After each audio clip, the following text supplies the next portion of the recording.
Hello friends, आप लोगों का YouTube ज्ञान में स्वागत है।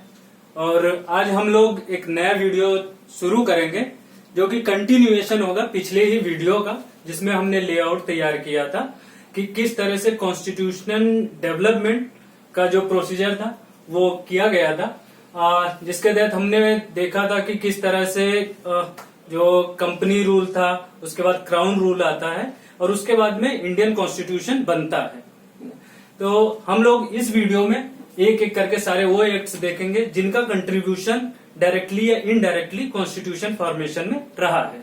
तो इस कड़ी में जो पहला एक्ट होगा वो होगा रेगुलेटिंग एक्ट, जो 1773 में बनाया गया था ब्रिटिश पार्लियामेंट के द्वारा।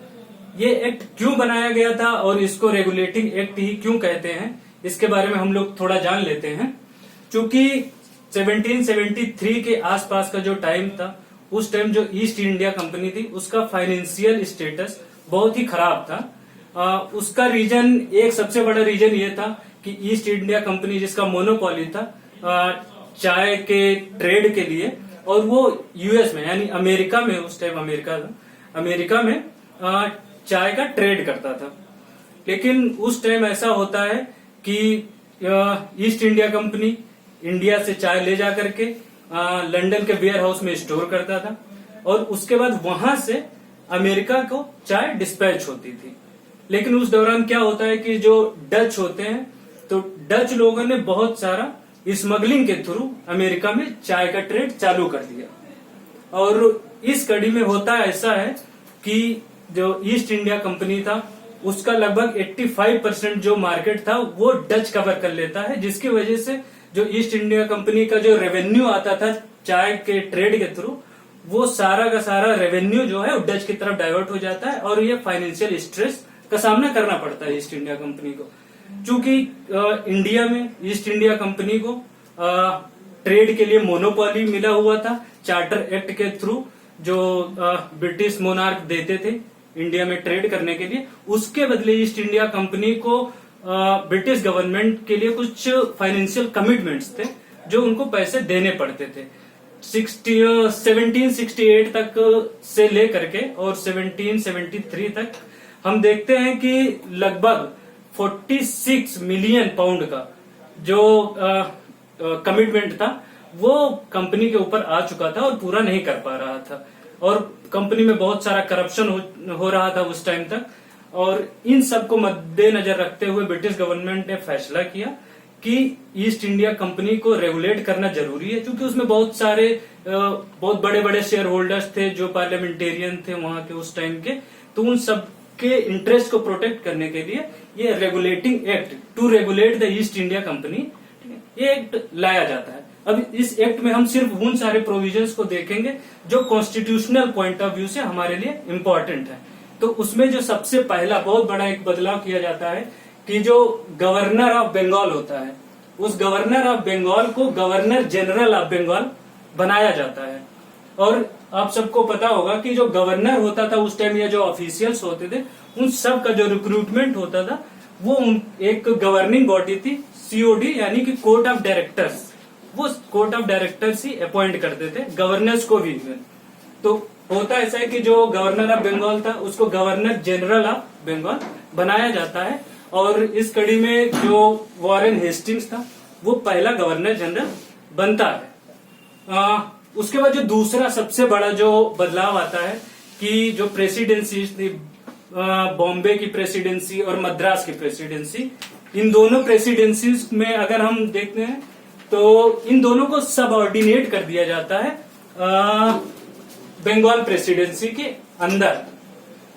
तो इससे होता क्या है कि एक सेंट्रलाइजेशन का दौर चालू होता है गवर्निंग मॉडल में उनके, और जिसके तहत मद्रास और बॉम्बे दोनों सबऑर्डिनेट हो जाते हैं गवर्नर जनरल ऑफ बंगाल के तहत। और जो तीसरा हमारा जो सबसे इम्पोर्टेंट एक एडमिनिस्ट्रेशन पॉइंट ऑफ व्यू से इम्पोर्टेंट पॉइंट जो चेंज किया गया था वो ये था कि गवर्नर जनरल के साथ में 4 और मेंबर एसोसिएट किए जाते हैं, वो एक एग्जीक्यूटिव काउंसिल के फॉर्म में। एग्जीक्यूटिव जो काउंसिल था उसका रोल ये था to assist the governor general in governing the territory of East India company. और ये एक चीज ध्यान रखने वाली बात ये है कि उस टाइम एग्जीक्यूटिव काउंसिल तो था बट लेजिस्लेटिव काउंसिल नहीं था, यानी ईस्ट इंडिया कंपनी ने किसी भी लेजिस्लेशन फॉर्मेशन के लिए कोई इंस्टीट्यूशन का निर्माण उस टाइम तक नहीं किया था। और जो अगला हमारा सबसे इम्पोर्टेंट जो एक इंस्टीट्यूशन का फॉर्मेशन होता है उस दौर में, जो बहुत ही ज्यादा कह सकते हैं कि हिस्टोरिकल पर्सपेक्टिव से इम्पोर्टेंट है, जुडिशियल पॉइंट से बहुत ज्यादा इम्पोर्टेंट है, वो था सुप्रीम कोर्ट का फॉर्मेशन।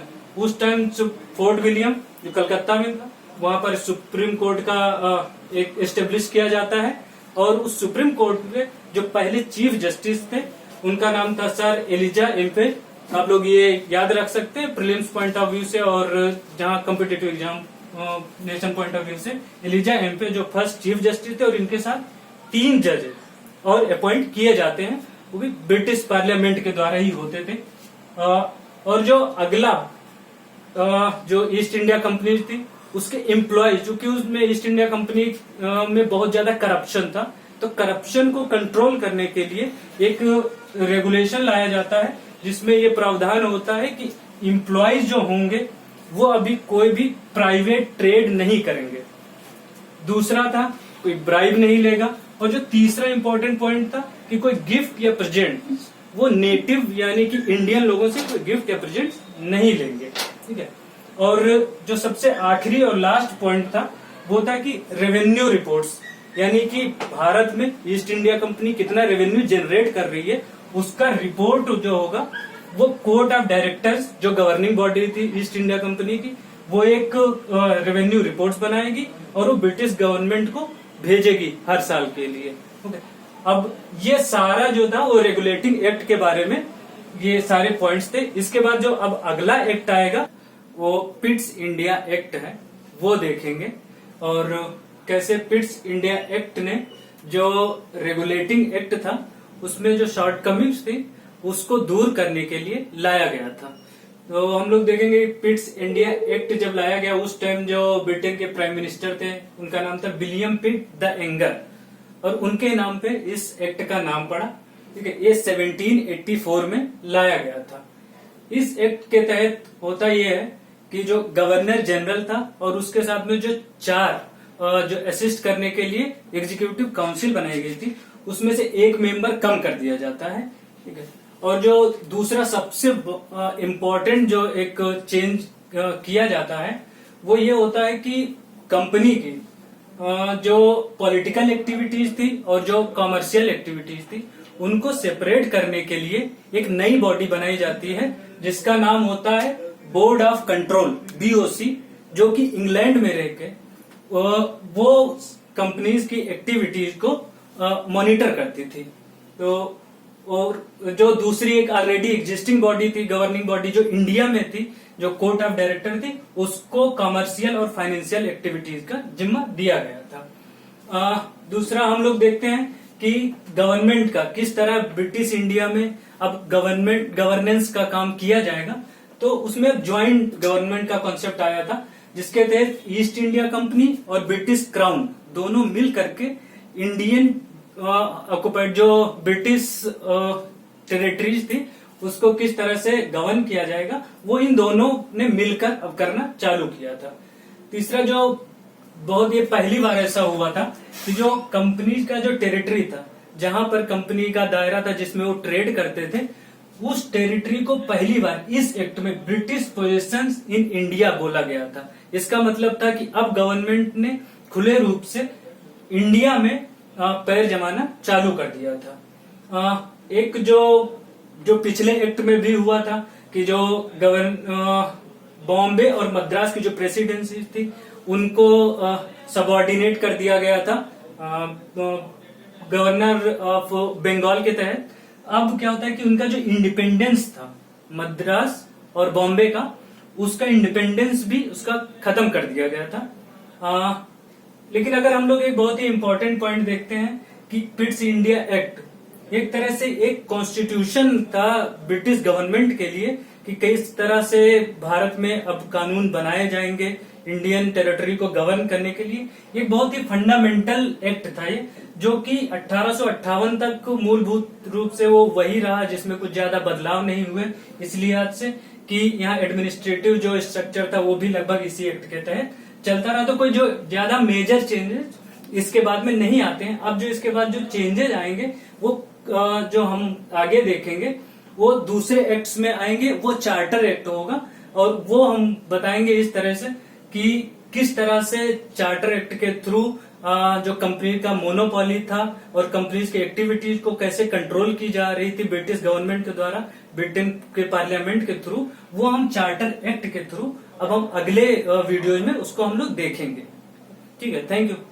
अगर आपको यह वीडियो पसंद आया तो लाइक करें, अपने दोस्तों के साथ शेयर करें, साथ ही सब्सक्राइब करते हुए बेल आइकन भी दबा लें। Thank you.